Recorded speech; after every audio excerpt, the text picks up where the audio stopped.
Welcome to the channel feathers. நான் உங்கள் சதீஷ்.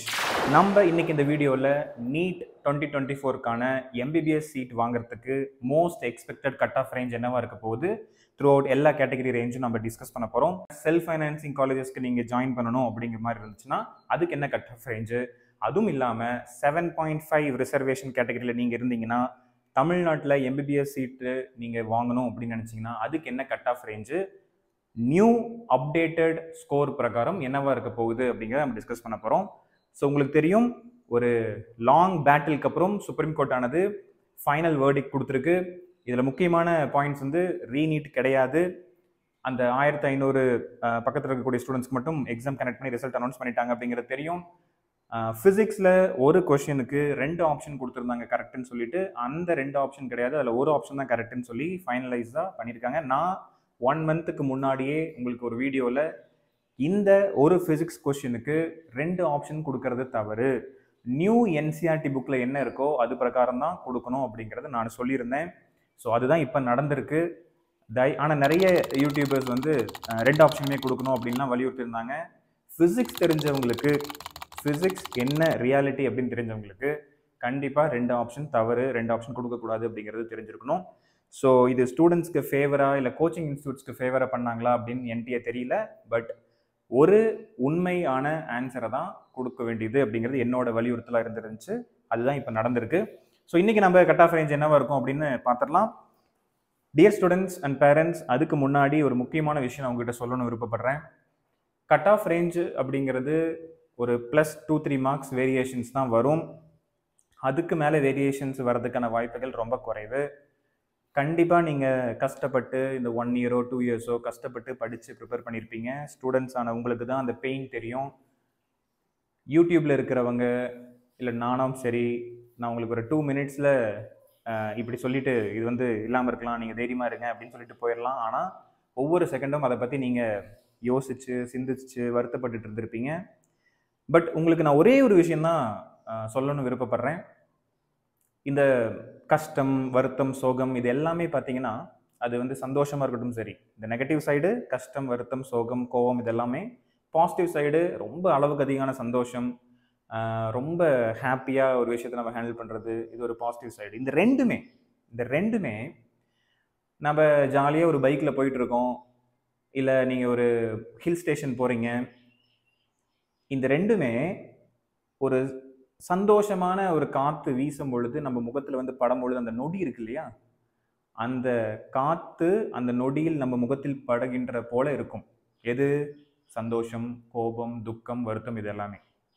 ஏன் நான் சொல்கிறேன்னா, அந்த நொடியில் இது வந்து நம்மக்கிட்ட வரும் பொழுது, நம்ம மேலே படும் பொழுது ஒரு ஆனந்தம் இருக்கும். ஆனால் அதை நீங்கள் தக்க வச்சுக்கணும்னு நினச்சிங்கன்னா அது ஆபத்தாக போய் முடிஞ்சிடும். காற்றானது உங்களால் தக்க வைக்க முடியாது. ஸோ அந்த மாதிரி தான் உங்களோட லைஃப்லேயும் இந்த எக்ஸ்பீரியன்ஸ், இந்த அனுபவங்களானது அப்படின்னு நான் சொல்ல விருப்பப்படுறேன். ஸோ இது எல்லாமே நீங்கள் வந்து கடந்து வரணும். அந்த நிமிஷத்தில் அந்த நொடியில் வருத்தப்படுங்க, அந்த நிமிஷம் அந்த நொடியில் சந்தோஷப்படுங்க. பட் இதை கடந்து ஆக்கப்பூர்வமாகவும் அறிவுபூர்வமாகவும் என்ன செய்யணும் அப்படிங்கிறத சிந்திச்சு உங்களோட உழைப்பை அதில் செலுத்துங்க. இதுதான் என்னோட தாழ்மையான வேண்டுகோளாக இருக்கும். தயவு செஞ்சு அதுக்கு உங்கள் எண்ணங்களை செலுத்துங்க. This too shall pass.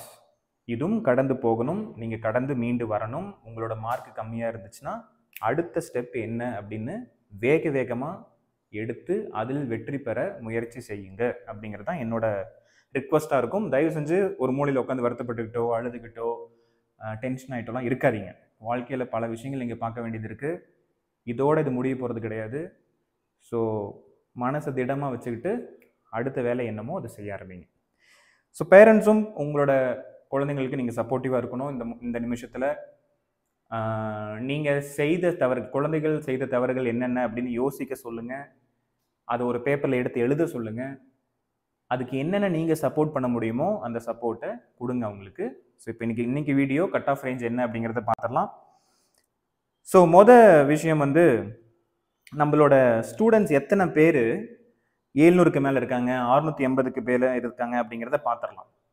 So கடந்த வருஷங்களில் பார்த்தீங்கன்னா, கடந்த காலத்தில் வந்து பார்த்தீங்கன்னா 2021 9 பேர் 700க்கு மேலே இருந்தாங்க, 5 பேர் 700க்கு மேலே இருந்தாங்க 2022ல், 29 பேர் 700க்கு மேலே இருந்தாங்க 2023ல், இப்போ 129 பேர் 700க்கு மேலே இருக்காங்க. இது போனஸ் மார்க் வந்து கட் பண்ணுறதுக்கு முன்னாடி இருந்த நிலவரம்.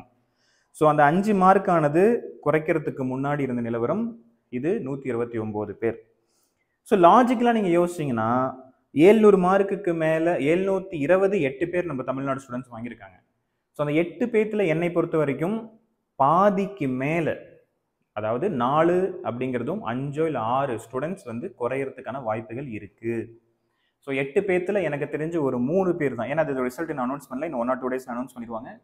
ஸோ அந்த 8 பேர்த்தில் 3 பேர் தான் 720க்கு 720 வர வேண்டிய சூழ்நிலைகள் இருக்குது. மீதி 5 பேர் இல்லை 6 பேரோ மார்க்கு இந்த போனஸ் மார்க்கில் கட் ஆகிறதுக்கான வாய்ப்புகள் தான் நிறையா இருக்குது. அது ஒன்று. ரெண்டாவது பாயிண்ட்டு, 705 704 இந்த மாதிரி மார்க் ஸ்கோர் பண்ணவங்க எல்லாரும் 700க்கு கீழே போகிறதுக்கான வாய்ப்புகளும் இருக்குது. ஸோ என்னை பொறுத்த வரைக்கும் இதோட ரேஞ்ச் ஆனது கண்டிப்பாக குறையும். அது உங்களுக்கு தெரிஞ்சிருக்கும். அப்போது என்னை பொறுத்த வரைக்கும் இது வந்து 65லேருந்து 70 ஸ்டூடெண்ட்ஸுக்கு இதை கொண்டு வந்துறதுக்கான வாய்ப்புகள் இருக்குது. அதே மாதிரி இதோட ரேஞ்சும் குறைஞ்சு 390லேருந்து 420 வரைக்கும் இதோட ஸ்டூடெண்ட்ஸ் வர்றதுக்கு வாய்ப்புகள் இருக்குது. 1000லிருந்து 1250 வரைக்கும் இதோட ரேஞ்சு குறையும். 3500லிருந்து 4000 வரைக்கும் இதோட ரேஞ்சு குறையும். 8000 to 8500 வரைக்கும் இந்த ரேஞ்ச் வரும். 11,000லிருந்து 11,500 வரைக்கும் இந்த ரேஞ்ச் வரையும். ஸோ இது என்னோட அப்ராக்சிமேஷன் தான். இது என்னோட அனாலிசிஸில் நான் கொடுக்குறது எல்லாமே நம்பர்ஸ். இந்த நம்பர்ஸ்னால நமக்கு ஒன்றும் பெருசாக ஒன்றும் கிடைக்க போகிறதில்ல. பட் ஜஸ்ட் உங்களுக்கு நான் சொல்லிக்க விருப்பப்படுறேன். ஸோ அடுத்தது கட் ஆஃபோட ரேஞ்ச் ஆனது எங்கே இருக்கும் அப்படின்னு நீங்கள் பார்த்தீங்கன்னா 7.5க்கு அதுக்கு முன்னாடி 7.5ஓட மார்க்ஸ் ரேஞ்ச் எங்கே இருக்கும் அப்படின்னு பார்த்துடலாம். ஸோ போன வருஷம் 7.5 ரிசர்வேஷனுக்கு 500க்கு மேலே 3 ஸ்டூடெண்ட்ஸ் வாங்கியிருக்காங்க. பட் என்னை பொறுத்த வரைக்கும் இந்த வருஷமே 650க்கு மேலே 10 ஸ்டூடெண்ட்ஸ் வர்றதுக்கு வாய்ப்பு இருக்குது. இந்த வருஷம் 600க்கு மேலே 35 ஸ்டூடெண்ட்ஸ் வர்றதுக்கு வாய்ப்பு இருக்குது. 550க்கு மேலே 75 ஸ்டூடெண்ட்ஸ்க்கு மேலே வர்றதுக்கு வாய்ப்பு இருக்குது. 500க்கு மேலே 125 ஸ்டூடெண்ட்ஸ்க்கு மேலே வர்றதுக்கு வாய்ப்பு இருக்குது. 450க்கு மேலே 200 ஸ்டூடெண்ட்ஸ் வர்றதுக்கு வாய்ப்பு இருக்குது. ஸோ 7.5 ரிசர்வேஷன்லையும் காம்படிஷன் ஆனது டெவலப் ஆகிக்கிட்டே வருது. பிகாஸ் நம்பர் ஆஃப் இயர்ஸ் அவங்க எடுக்கிற ஸ்டூடெண்ட்ஸ் வந்து அதிகமாகிட்டே வராங்க அப்படிங்கிறது நினைவில் வச்சுக்கணும். சரி, ரேஞ்ச் கட் ஆஃப் ரேஞ்ச் நம்ம பார்த்துடலாம். நியூ அப்டேட்டட் ரேஞ்ச் என்னவா இருக்கும் போனஸ் மார்க் கட் பண்ணதுக்கு அப்புறம்? போனஸ் மார்க் கட் பண்ணுறதுக்கு முன்னாடி என்னோட ப்ரிடிக்ஷன் என்னவா இருந்துச்சுன்னா 655 அப்படிங்கிறது ஓசிக்கு, ஜென்ரலுக்கு 31% ஆஃப் சீட்ஸ் வந்து ஜென்ரல் கேட்டகரியில் இருக்குது. 20.5 பிசியில் இருக்கிறவங்களுக்கு 620 அப்படிங்கிற ரேஞ்சு. 620 இல்லை 620க்கு மேலே இருந்தீங்கன்னா நீங்கள் தைரியமாக இருக்கலாம் பிசி கேட்டகரி ஸ்டூடெண்ட்ஸு. இது எல்லாமே போனஸ் மார்க்கு கட் பண்ணுறதுக்கு முன்னாடி இருந்த ரேஞ்ச். இப்போது நம்ம என்ன பண்ண போகிறோம்னா இந்த போனஸ் மார்க்கானது 5 மார்க்ஸ் வந்து ரெடியூஸ் ஆகுது. யார்? அந்த கொஸ்டினை அட்டன் பண்ண ஸ்டூடெண்ட்ஸ்க்கு. அந்த கொஸ்டின் அட்டன் பண்ணலையா அவங்களோட மார்க் என்ன வருச்சோ அது அப்படியே தான் இருக்க போகுது. ஸோ கொஸ்டின் அட்டன் பண்ணவங்க தவறாக அட்டன் பண்ணியிருந்தா 5 மார்க் ஆனது போயிடும். அட்டன் பண்ணவே இல்லையா உங்களோட என்ன ஸ்கோர் இருக்கோ அப்படியே இருக்க போகுது. இல்லை ஒருவேளை சரியாக அட்டன் பண்ணியிருந்தீங்கன்னா உங்களோட என்ன ஸ்கோர் இருக்கோ அது அப்படியே இருக்க போகுது. ஸோ மார்க் குறையிறது யாருன்னு பார்த்தீங்கன்னா ஒரு 5 லட்சம் பேத்துக்கு, ஒரு 5 லட்சம் பேர், 4,25,000 பேத்துக்கு தான் அந்த மார்க்கானது குறைய போகுது. இது ஆல் ஓவர் இந்தியாவில். அப்போது 24 லட்சம் பேத்துல இந்த 4 லட்சம் பேத்துக்கு அந்த மார்க் குறையுதுன்னா இந்த டாப் ரேங்கிங்கில் இருக்கக்கூடிய மக்கள் யாராக இருப்பாங்கன்னு பார்த்தீங்கன்னா அதுலேயும் ஒரு 1.5 லட்சம் பேர் தான் இருப்பாங்க. மீதி இருக்கக்கூடிய அந்த ஒரு 3.5 லட்சம் பேரோ இல்லை 3 லட்சம் பேரோ யாராக இருப்பாங்கன்னா கம்மியாக இருக்கவங்க, 450க்கு மேலே கீழே இருக்கவங்களுக்கான வாய்ப்புகள் தான் இருக்குது. ஸோ அதனால் நான் அந்த 1.5 லட்சம் பேர் தான் இந்த இந்தியா ஆல் ஓவர் இந்தியாக்குள்ளேயே காம்படிஷன் வராங்க. ஸோ இந்த 1.5 லட்சம் பேர்த்தில் தமிழ்நாட்டில் எத்தனை பேர் இருப்பாங்க? தமிழ்நாட்டில் ஒரு 10,000 பேர் தான் இருப்பாங்க. ஸோ இந்த 10,000 பேர்த்தினால கட் ஆஃப் என்ன இன்க்ரீஸ் ஆக போகுது அப்படிங்கிறத நம்ம யோசிக்கணும். ஸோ இதுதான் வந்து நம்ம யோசிக்கிற விதமாக இருக்கணும். ஸோ இந்த போனஸ் மார்க் கட் பண்ணதுனால ஒரு 10,000 நம்பர்ஸ் தான் வந்து இதில் ப்ளே பண்ண போகுது, இந்த கட் ஆஃபுக்கு வந்து ப்ளே பண்ண போகுது. ஸோ அதில் உங்களோட கட் ஆஃப் ரேஞ்ச் ஆனது 2 மார்க் இல்லை மேக்ஸிமம் 3 மார்க்கு தான் குறையறதுக்கான வாய்ப்புகள் இருக்கு. ஸோ லாஜிக்கலாக நம்ம யோசிச்சோம்னா இது வந்து ஒரு 652 ப்ளஸ், இது வந்து ஒரு 614 ப்ளஸ், பிசிஎம்முக்கு 610 நான் கொடுத்துருந்தேன், இப்போ அது வந்து ஒரு 606 ப்ளஸ், பிசிஎம்முக்கு 601, சரி எம்பிசிக்கு வந்து 601 ப்ளஸ் ஆர் டிஎன்சி, அது வந்து 20% சீட்ஸ் இருக்குது. எஸ்சிக்கு 551 ப்ளஸ், ஏன்னா முன்னாடி 555 இருந்துச்சு என்னோட ப்ரெடிக்ஷன் பிரகாரம். எஸ்சிஏக்கு 531 ப்ளஸ், எஸ்டிக்கு 495 ப்ளஸ். ஸோ எஸ்டி அப்படிங்கும்போது நம்ம கொஞ்சம் நம்பர் ஆஃப் காம்படிஷன்ஸ் அங்கே கொஞ்சம் கம்மியாக இருக்கிறதுனால நான் 5 மார்க் அங்கே குறைக்கிறேன். பட் ஓவராலாகவே ஜென்ரல்லாம் பார்த்தீங்கன்னா 3 மார்க் தான் மேக்ஸிமம் குறையும். ஸோ பெரிய வேரியேஷன்ஸ் வராது. இதுக்கு மேலே உங்களோட ஸ்கோர் இருந்துச்சுன்னா நீங்கள் தைரியமாக இருங்க. இதுக்கு கீழே இருந்துச்சுன்னா செல்ஃப் ஃபைனான்சிங் ஒரு ஆப்ஷன் இருக்குது, மேனேஜ்மெண்ட் கோட்டா ஒரு ஆப்ஷன் இருக்குது, இல்லை மறுபடியும் ஒரு டைம் ரிப்பீட்டர் எடுக்கலாமா அப்படிங்கிற ஒரு ஆப்ஷன் இருக்குது. அதை எது உங்களுக்கு சூட்டபிளோ அதுக்கு தகுந்த மாதிரி யோசிங்க. ஸோ நான் கடைசி செல்ஃப் ஃபைனான்சிங் எடுக்கிறதும் மேனேஜ்மெண்ட் கோட்டா எடுக்கிறதோட அனாலிசிஸ் பார்ட்டு நான் உங்களுக்கு சொல்கிறேன். என்னோட ஒப்பீனியனில் எது கரெக்டாக இருக்கும் அப்படிங்கிறத நான் சொல்கிறேன். ஸோ நெக்ஸ்ட் நம்ம ப்ரைவேட் காலேஜஸ்க்கு எப்படி நம்மளோட கட் ஆஃப் ரேஞ்ச் இருக்க போகுது அப்படிங்கிற நம்ம பார்க்குறோம். ஸோ நமக்கு மொத்தம் 21 ப்ரைவேட் காலேஜஸ் இருக்குது. கவர்மெண்ட் காலேஜஸ் வந்து மொத்தம் 36 கவர்மெண்ட் காலேஜஸ் இருக்குது. ஸோ இன்னும் ஒரு +5 ஆனது ஆட் பண்ணக்கூடிய சூழ்நிலையில் தான் இருக்குது. பட் மேபி அது இந்த கவுன்சிலிங்க்கு வராது. அடுத்த கவுன்சிலிங்க்கு அந்த 5 நியூ காலேஜஸ் ஆட் ஆகிறதுக்கு வாய்ப்புகள் நிறைய இருக்குது. So next self financing private colleges 21 காலேஜஸ்க்கு நமக்கு இருக்கக்கூடிய கட் ஆஃப் ரேஞ்ச் என்னவா இருக்கும் அப்படின்னு பார்த்தீங்கன்னா, so new updated cut off, இந்த போனஸ் மார்க் வந்து கட் பண்ணதுக்கப்புறம் -5 மார்க்ஸ் கட் பண்ணதுக்கப்புறம் எகெயின் அந்த 10,000 பேத்துக்குள்ளே தான் அந்த செல்ஃப் ஃபைனான்சிங் கேட்டகரிக்கும் உங்களுக்கு சண்டை போட போகிறாங்க. ஸோ கட் ஆஃப் ஆனது பெரிய லெவலில் மாறாது. So 603 plus, 587 plus, 567 plus, 557 plus, 522 plus, 483 plus, 421 plus, இந்த ரேஞ்சில் தான் உங்களோட மார்க் ஆனது இருக்கும். ஸோ ஜென்ரல் கேட்டகரிக்கு பிசிக்கு, பிசிஎம்க்கு, எம்பிசி ஆர் டிஎன்சிக்கு, எஸ்சிக்கு, எஸ்சிஏக்கும், எஸ்டிக்கும் உள்ள என்னென்ன மாதிரி வேரியேஷன்ஸ் வரும் அப்படிங்கிறத நீங்கள் தயவு செஞ்சு இதில் பார்த்துக்குங்க. ஸோ 557 இருந்து அதுக்கு மேலே இருந்தால் உங்களுக்கு எம்பிசிக்கு வாய்ப்புகள் இருக்குது. தயவு செஞ்சு இதுக்கு மேலே இருந்தால் மட்டும்தான் இதை நீங்கள் தைரியமாக வச்சுக்கோங்க. இதிலிருந்தும் வேரியேஷன்ஸ் ரியாலிட்டியில் வர்றதுக்கான வாய்ப்புகள் நிறையா இருக்குது. பட் ஸ்டில் என்னோட ஒரு எக்ஸ்ட்ரீம் சினாரியோ நான் உங்களுக்கு சொல்கிறேன். 7.5க்கு கட் ஆஃப் ரேஞ்ச் என்னவா இருக்கும் அப்படிங்கிறத நான் வந்து நியூ அப்டேட்டட் ப்ரிடிக்ஷனுக்கு டைரெக்டாக உங்களுக்கு சொல்லிடுறேன். பிசிக்கு வந்து பார்த்தீங்கன்னா ரொம்ப ரொம்ப ரொம்ப அதிகமாக இருக்குது இந்த வருஷம். 505 மேலே இருந்தால் மட்டும்தான் உங்களுக்கு பிசி கேட்டகரிக்கு கிடைக்கும். அண்டு பிசிஎம்க்கு 485க்கு மேலே இருக்கணும், எம்பிசிக்கு 475க்கு மேலே இருக்கணும், எஸ்சிக்கு 435க்கு மேலே இருக்கணும், எஸ்சிஏக்கு 430க்கு மேலே இருக்கணும், எஸ்சிஏக்கு 410க்கு மேலே இருக்கணும், எஸ்டிக்கு 400க்கு மேலே கண்டிப்பாக இருக்கணும். ஸோ இது எல்லாமே என்னோட ப்ரிடிக்ஷன் தான். ஸோ இந்த ப்ரிடிக்ஷன் ஆனது இது வந்து it's nothing but a guess. So இந்த கெஸ்ஸில் வந்து அனாலிசிஸ் பார்ட் வந்து நாம் பழைய டேட்டாஸும் நிறைய டேட்டாஸ் வச்சு அனலைஸ் பண்ணதில் இந்த ஐடியாஸ் வந்திருக்கு. ஸோ இது 7.5க்கு ரிசர்வேஷனுக்கான மார்க்ஸாக இருக்கணும். ஓகே, 7.5ல செல்ஃப் ஃபைனான்சிங், ஏன்னா உங்களுக்கு கவர்மெண்ட்டே வந்து ஸ்காலர்ஷிப்ஸ் அனௌன்ஸ் பண்ணியிருக்காங்க. ஸோ உங்களுக்கு அது பெனிஃபிட்டாக இருக்கும். ஸோ 7.5 ரிசர்வேஷன் நீங்கள் இருந்தீங்கன்னா உங்களுக்கு செல்ஃப் ஃபைனான்சிங்க்கு வந்து எப்படி இருக்கும் அப்படின்னு பார்த்தீங்கன்னா பெரிய வேரியேஷன்ஸ் எகெயின் வராது. பிகாஸ் ஒரு 5 மார்க்ஸ் ரேஞ்சிலேயே உங்களுக்கு நிறைய பேர் காம்படிஷனில் இருப்பாங்க. ஸோ உங்களுக்கு எது கவர்மெண்ட் காலேஜோட கட் ஆஃபோ அதுலேருந்து ஒரு 5 மார்க்ஸ் தான் உங்களோட 5 to 10 மார்க்ஸ் தான் உங்களோட ரேஞ்சாக இருக்கணும். ஸோ அங்கே வந்து 485 இருந்துச்சுன்னா இங்கே 475க்கு முடிஞ்சிறதுக்கு வாய்ப்பு இருக்குது. பிகாஸ் 21 காலேஜஸ்க்கு நம்பர் ஆஃப் சீட்ஸு பார்க்கணும். ஒருவேளை அது நடுவில் இருக்கிற ஸ்டூடெண்ட்ஸுக்கு இந்த ஃபைனான்ஷியல் சப்போர்ட் பண்ண முடியாமல் போனால் பின்னாடி இருக்கிறவங்களுக்கு அந்த சீட்டு கிடைக்கும். பட் ஆனால் அந்த வாய்ப்பு ரொம்ப ரொம்ப குறைவு, பிகாஸ் கவர்மெண்ட் வந்து ஸ்காலர்ஷிப் அனௌன்ஸ் பண்ணியிருக்கிறதுனால.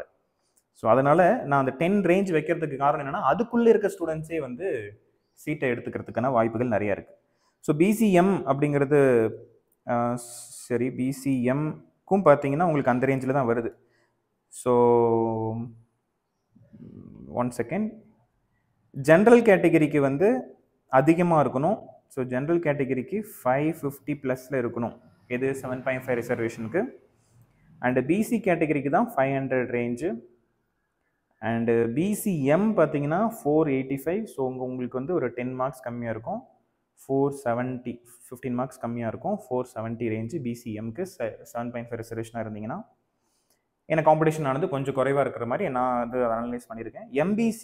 எம்பிசிக்கு நீங்கள் பார்த்தீங்கன்னா, எம்பிசி உங்களோட கவர்மெண்ட் காலேஜுக்கு கட் ஆஃப் வந்து 7.5க்கு 475 ப்ளஸ்.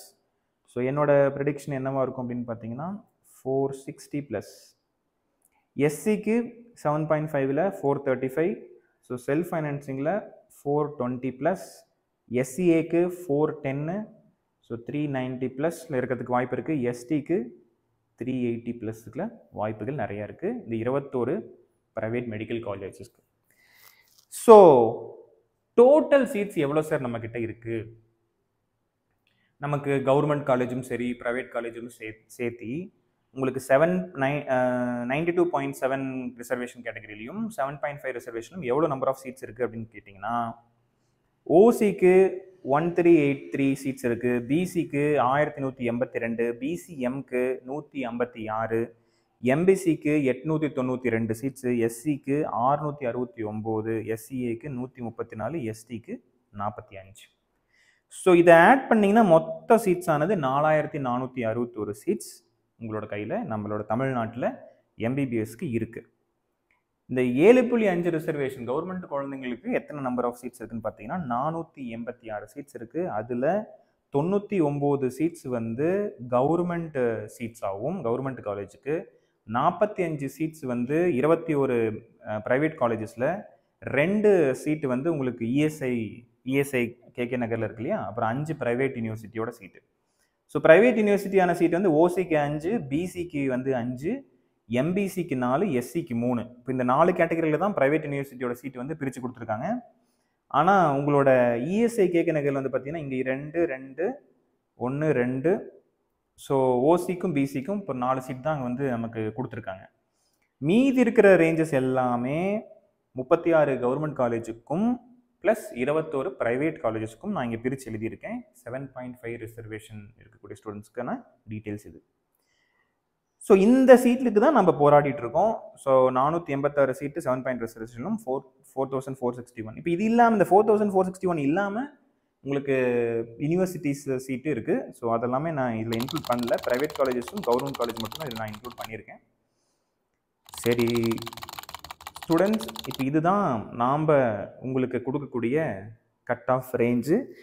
நிறைய பேர் வந்து உங்களுக்கு டிஃப்ரெண்ட் கட் ஆஃப் ரேஞ்சு கொடுத்துருப்பாங்க.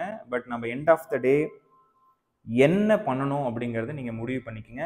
சார் நான் வந்து இப்போது ரிப்பீட்டர் ஒரு வருஷம் ரிப்பீட்டர் கோர்ஸ் எடுக்கலாமா சார், இல்லை ப்ரைவேட் யூனிவர்சிட்டிஸில் ஜாயின் பண்ணிடலாமா சார், எது சார் பெஸ்ட்டான ஐடியாவாக இருக்கும்? என்னோடய பேரண்ட்ஸ் எல்லாம் டிசிஷன் எடுக்க முடியல சார், பேரண்ட்ஸுக்கும் ஃபைனான்ஷியல் இஷ்யூஸ் இருக்குது.